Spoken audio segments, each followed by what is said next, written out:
How's it going, everybody? My name is Felix Prime, and welcome your faces back to the park. Now, this truck is a thing. Oh shit. Oh, that Teddy took a blade to the air. Alright. Despite the constant interruptions to work, Atlantic Island Park will be opening on time. The governor is booked to cut the ribbons, so the only real question is whether we will have any customers. I'm not truly worried, the customers will come out of simple curiosity. I deduced what was needed from the banned writings of Archie Henderson. Astonishing to think that the resonance of the positive emotions. Yeah, yada yada yada. Screw it. Right, let's go. So yeah, in the last episode we rode the hellish swan ride and learnt the story of Hansel and Gretel. And now we're pushing on further into the madness. Oh, hello. Just chucking rocks at me. There's still that creepy voice over there in Antennae system. Whoa, look at that. It's insane. A Ferris wheel. I'm going to go on Ferris wheel, Mammy. I'm going on Ferris wheel. Oh, that's like what it says. This old thing used to make the blood run to my head. Make me dizzy. The guy just snapped. Those poor kids. Statement. Witness name Norma Creed. We were waiting for our turn on the ride. Frank, me, and the boys. This fellow in the chipmunk suit is making an ice carving while people took photographs. Lawrence wanted to go over to him, but I've always been a bit wary of those suits. They gave me the creeps. It's silly, I know. Anyway, the chipmunk man was... Okay, he was carving and picking away at the ice. And at first we thought he was making some animal, like a tiger or a lion. But as more and more ice fell away, when you first looked, it looked like a human face smiling out of the block of ice. But the more you looked at it, the more you saw that there was something not quite right about the proportions. Something unnatural that made your heart begin to beat just a little bit faster. Like you were a prey, and that thing in the ice was a hunter. But then these teenagers walked up, and one of them made a face at the carving and said something rude to the guy in the chipmunk suit, and then, well, he went berserk. For a few moments it was chaos. Everybody was running away from the guy who had one of the teenagers on the ground, and he was stabbing with the ice pick. Oh! And blood was spraying, and people were screaming, and Frank and I had the kids, and we were dragging them away as fast as we could. And the last thing I saw before Frank dragged me away was that the eyeball of one of the poor kids landed on the ice sculpture, making the horrible creature look more or less alive. Nice. Okay, so let's go ahead and see if we can ride this whimsical decrease speed. Well, we want to decrease it so we can get on. Decrease the speed. I want to ride the ride. I want to make it so that I can ride the ride. I can't get on while it's moving. Alright, go. Chill your beans, love. Get on it now, fool. Whee! Oh, look at that weird thing up there. Oh. I hate rides in real life. They make me want to vomit, and I don't like vomit, so I don't go on rides. Saying that, I have been to Fulk Park, and I was okay. I didn't vomit. Whoa, it's going faster. Nope.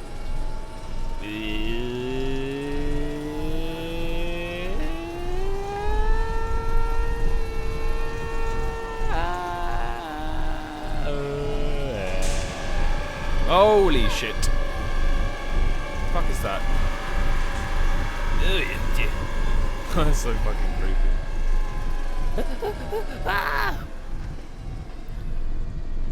Okay. So that's the thing. Treachery hides in thoughts. Treachery that lashes like a whip and scars our insides. What is she talking about? The first time I saw Callum, my thoughts betrayed me. I looked down at this wrinkled, red, bawling thing and I thought, is that it? Wow, that's harsh, lady. We build our world from expectations, and the world that I had built for Callum was no different. He was so real, so there, and so far from my expectations. And they shattered, and as they fell in pieces, that one treacherous thought became a new foundation. All of the love that we shared, all of the warmth and goodness that followed, built on a single, traitorous thought. Okay. Swearsoul's making... Oh, nice. There's a lady in there. Oh my god, that's a lot of reading. I thought working in the park for a summer would be a lot of fun, but the end of the season is here really drags. There aren't that many tourists around, and so most of the staff spend their days around gossiping, and most of that gossiping is about Chad. I mean Steve, see? even though I'm starting to call him Chad and I went to school with the guy, it's that goddamn suit. In the beginning it was a laugh, Steve the local lush as Chad the chipmunk, child-friendly mascot at Atlantic Island Park, lock up your daughters and all of that. But the more he wears that suit, the weirder Steve was getting. At first it was little things like refusing to change out of the suit at work and taking it home with him every day. But then I saw him at the Susie's Diner still wearing it and it wasn't even a work day. Some of the staff complained discreetly to park management about the smell and I saw him walking and talking with Mr. Winter, the owner, one day. But nothing seems to have changed. The suit still smells like a carcass whenever Steve walks by, and apparently Steve has picked up some new skills since the last time I saw him. Puking up in the gutter outside the Sile Coil station. Because he sure as hell can carve a mean ice sculpture. Those shapes he makes in the ice though, they give me the creeps. Steve came by the booth today, lucky me, and he just hung around for a while. I couldn't really tell because of the suit, but it seemed like he was just staring at me, sizing me up. Eye-fucking me, nice. Whatever he was doing. I asked him what he wanted and just stood there, not saying anything. Eventually I called my supervisor. When he came by, Steve wandered off. My supervisor told me to put everything right, so here it is. Also, I quit. I don't want to see that chipmunk suit ever again. Laura Henman. Oh, shit. What a bitch. What a dick. What a bag of dicks. Bag of dicks. Hello? Come on, Mommy. Come on, mommy. That happened that way back there, but I want to go this way.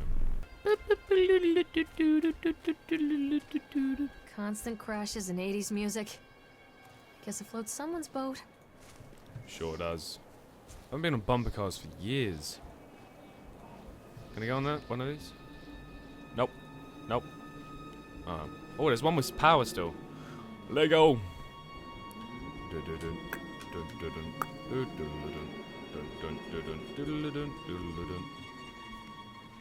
Alright.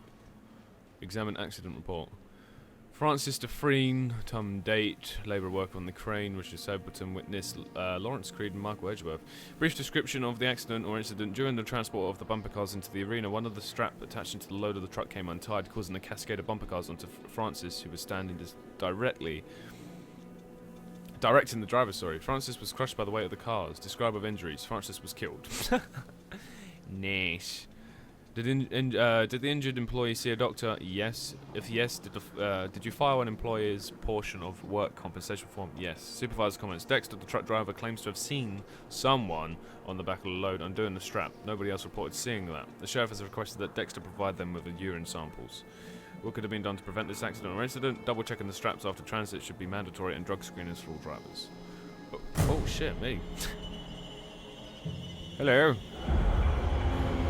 Oh.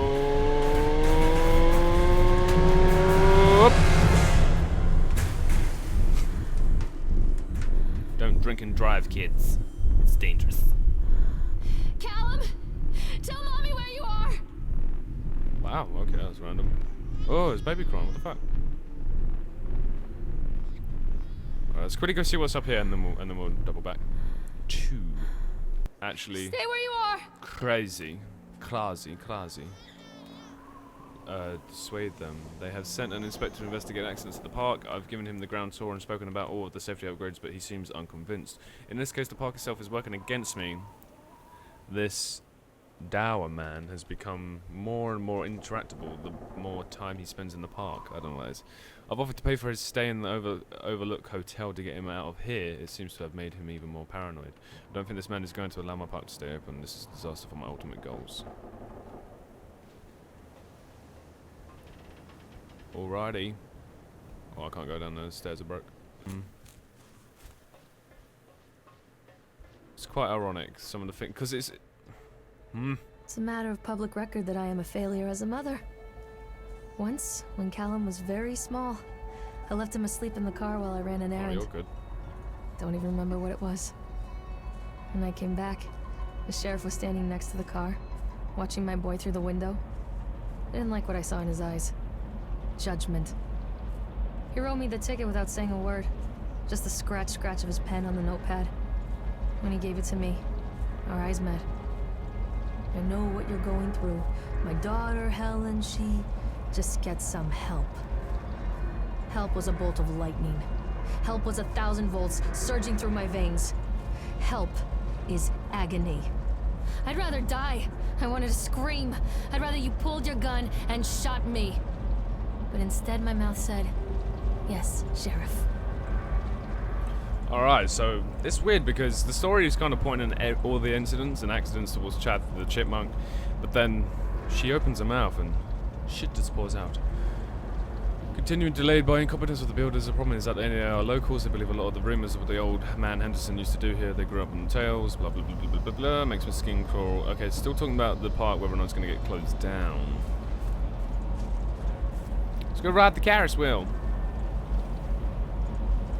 Hey man, you're jumping the line. I don't give a fuck, I'm jumping the line. I want to go on the Ferris wheel. Another one of those decreasy speedy ones.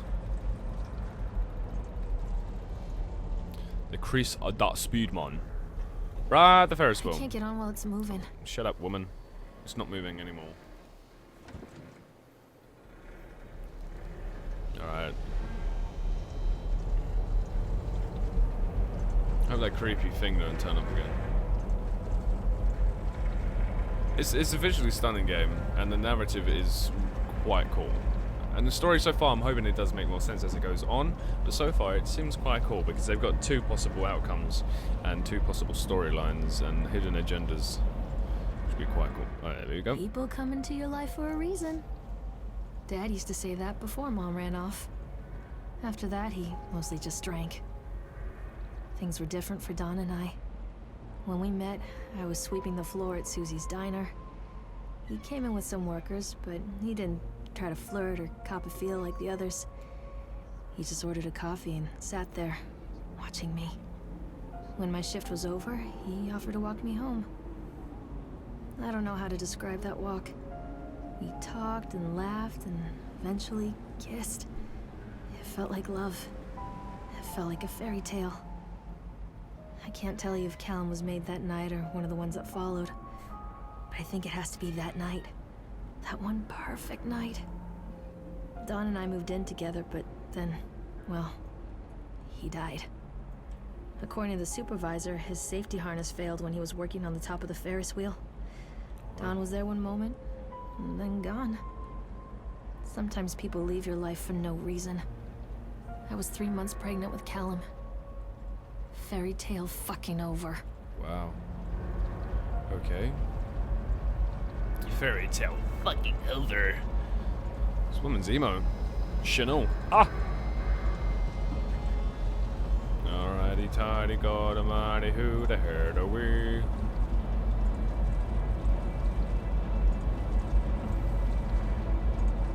Oh no! He's in there. Look at him. Crazy motherfucker.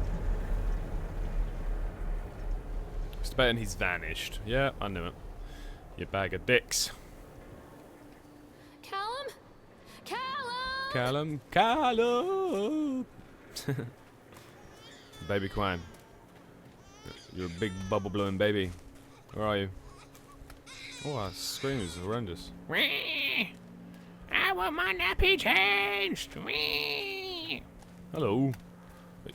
Oh, you're the one that's making the noise. Take roller coaster ticket. Holy shit! The fuck was that? Some flying macaroons. Oh, it was part of the Ferris wheel. Okay. Moving on. So from what I can understand, her life was going great. Then she wasn't too happy when the baby came along, and then so her life wasn't going too great. Sorry. Her mum and dad split up, which she was not happy about. Then she found her boyfriend, which made her happy again. A lot of people idolize their children. What a bitch. You hear them talking about their kids and just the way they talk, their fucking voices make me want to vomit. My angel likes to read, and little Johnny is so good on the piano. Fuck those people! You give up 9 months of your life carrying them, you traumatize yourself giving birth to them, and then you spend the rest of your life as their slave. Wiping asses, mopping up piss, feeding them. Little life-sucking monsters who take and take and take until... we all go insane. Any parent who pretends otherwise is just dishonest. That's called choice supportive bias. I am honest. Callum really grinds my gears, and he owes me everything. Everything. It'd serve the little fuck right if I just abandoned him. Wow. Alright, calm down. Jesus nutsacks. Wow. So, anyway, it looks like I'm all out of time for this episode. I hope you've enjoyed it just like the rest. So, as I was saying before she rudely interrupted me, bitch, there's quite a lot of theories in terms of, like, for example, she didn't have a great life, obviously, so her parents split up. That she wasn't happy about, and then she met Don and she was happy again. Then she had the baby and she wasn't happy. Then Don died, and then she went into even more non-happiness, and she was still left with this crying, bubble-blown baby, and she's going psycho bonkers crazy, which is not exactly awesome. But I'm sure we'll find out and unveil more of the story in the next episode. So anyway, guys, if you have enjoyed this, go ahead and leave this video a like. It'd be greatly appreciated, and subscribe for more awesome content. And as always, I'm Infelix Prime. I love you faces. Take care. Thanks.